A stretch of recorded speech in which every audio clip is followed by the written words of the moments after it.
Bismillahirrahmanirrahim. Assalamualaikum warahmatullahi wabarakatuh.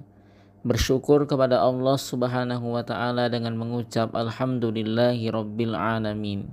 Salawat dan salam kepada baginda Rasulullah Sallallahu Alaihi Wasallam dengan mengucap Allahumma salli ala Sayyidina Muhammadin wa ala ali Sayyidina Muhammad. Sahabat Quran yang dimuliakan Allah Subhanahu wa ta'ala, di antara penyebab yang membuat seseorang tidak mau menghafal Al-Quran adalah adanya rasa takut jika suatu saat nanti ia tidak bisa menjaga hafalannya. Takut hafalannya lupa bahkan hilang.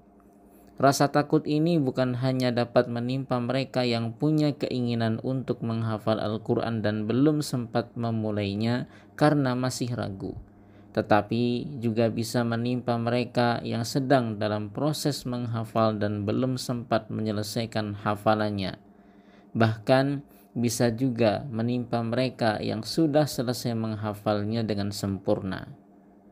Rasa takut ini sebenarnya didasari dengan adanya keterangan dari sebagian ulama bahwa lupa hafalan adalah merupakan salah satu di antara dosa-dosa besar.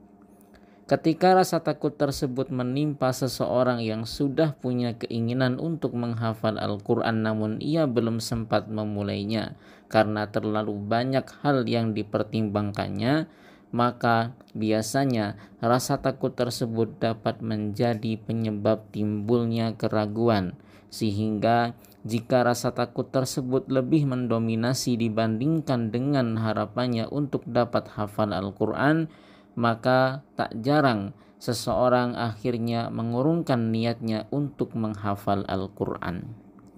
Jika rasa takut tersebut menimpa seseorang yang masih dalam proses menghafal dan belum sempat menyelesaikan hafalannya, maka ketika rasa takut tersebut mengalahkan harapannya untuk dapat menyelesaikan hafalan Al-Quran, ia juga biasanya membuat seseorang penghafal ragu untuk melanjutkan hafalannya sehingga memilih untuk menjaga hafalan yang sudah didapat walaupun hanya sedikit dan tidak mau melanjutkan hafalannya karena takut apa yang dihafalkannya nanti akan hilang dan tidak mampu ia jaga.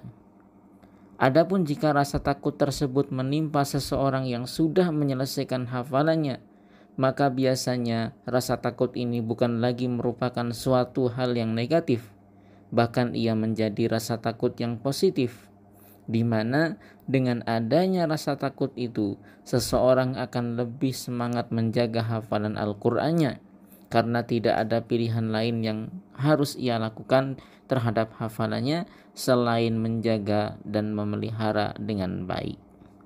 Jika demikian, kesimpulannya adalah bahwa rasa takut lupa hafalan itu bisa menjadi sesuatu yang negatif, bisa juga menjadi sesuatu yang positif. Ketika ia menimpa seseorang yang belum menghafal Al-Quran, maka jika ia memang menimpa orang yang hatinya lemah, rasa takut itu bisa mempengaruhi niatnya untuk menghafal Al-Quran, membuatnya ragu, bahkan membuatnya malah tidak jadi menghafal.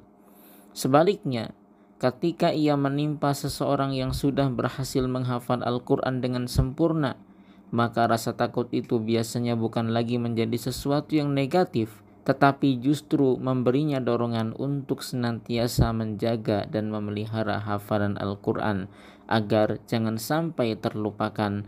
Bahkan semakin besar rasa takut tersebut, semakin besar pula semangat untuk menjaganya. Lantas, bagaimana solusinya agar orang yang belum atau hendak menghafal tidak terkena pengaruh negatif dari rasa takut tersebut? Jawabannya sederhana. Ubahlah yang negatif itu menjadi positif. Caranya, kuatkan hati kalian yang tadinya lemah. Sebab karena hati kalian yang lemah itulah akhirnya sesuatu yang sebenarnya positif bisa menjadi negatif buat kalian. Hati yang kuat adalah hati yang mampu menyingkirkan hal-hal yang negatif sekaligus mampu menghadirkan sisi positif dari segala sesuatu. Jadi perbaiki dulu hati kalian, banyak-banyaklah merenungkan hal-hal yang positif. Perbandingan antara hafal Al-Quran dan tidak secara sederhana dapat diilustrasikan dengan perbandingan antara kaya dan miskin. Kekayaan adalah sesuatu yang identik dengan kesenangan, kelebihan harta, dan terpenuhinya segala keinginan. Sementara kemiskinan biasanya identik dengan kesengsaraan, kekurangan harta, kelaparan, dan lain sebagainya. Salah satu tabiat manusia memang selalu menginginkan kesenangan dan kebahagiaan, maka tidak berlebihan kiranya jika dikatakan bahwa hampir setiap manusia menginginkan kekayaan. Walaupun sebenarnya kekayaan sendiri merupakan ujian di mana akan dimintai pertanggungjawabannya di hadapan Allah Subhanahu wa taala. Dari mana ia mendapatkan harta tersebut, untuk apa ia gunakan, semuanya akan menjadi pertanyaan yang harus dijawab di akhirat nanti. Tetapi apakah kalian sendiri lebih memilih miskin daripada kaya karena takut kekayaan tersebut tidak dapat kalian jaga dari hal-hal yang bisa menyengsarakan kalian di akhirat nanti? Pada kenyataannya, banyak orang yang tetap menginginkan kekayaan dengan rasa optimis bahwa kekayaan tersebut akan digunakannya dalam berbagai kebaikan. Demikian pula seharusnya kalian lebih memilih menghafal Al-Quran. Bukankah Al-Quran sendiri adalah kekayaan yang sebenarnya? Rasulullah SAW sendiri, sebagaimana dapat kita temukan di dalam Musnad Abi Ya'la, pernah bersabda, Al-Quran adalah kekayaan, tidak ada kefakiran setelahnya, dan tidak ada kekayaan selainnya. Kalian seharusnya lebih pantas memilih kekayaan dari Al-Quran daripada memilih kekayaan dunia. Kalian juga seharusnya lebih memilih hafal Al-Quran dengan tetap optimis bahwa Al-Quran yang kalian hafal itu akan kalian pelihara dengan sebaik-baiknya. Sama dengan ketika kalian memilih kaya dengan tetap optimis bahwa kalian akan mempergunakan kekayaan tersebut dengan sebaik-baiknya. Jika dengan kekayaan kalian yakin bisa bersedekah dan membantu orang lain, maka dengan hafal Al-Quran seharusnya kalian juga yakin bahwa kalian bisa memberikan manfaat dari Al-Quran yang kalian hafal untuk diajarkan kepada orang lain. Bukankah sebaik-baik manusia adalah mereka yang mempelajari dan mengajarkan Al-Quran? Wallahu a'lam bishawab. Demikian uraian singkat kita kali ini. Mudah-mudahan ada manfaat yang bisa kita petik dan menjadi motivasi untuk kita semuanya agar kita terus bersemangat untuk menghafal dan menjaga hafalan-hafalan kita.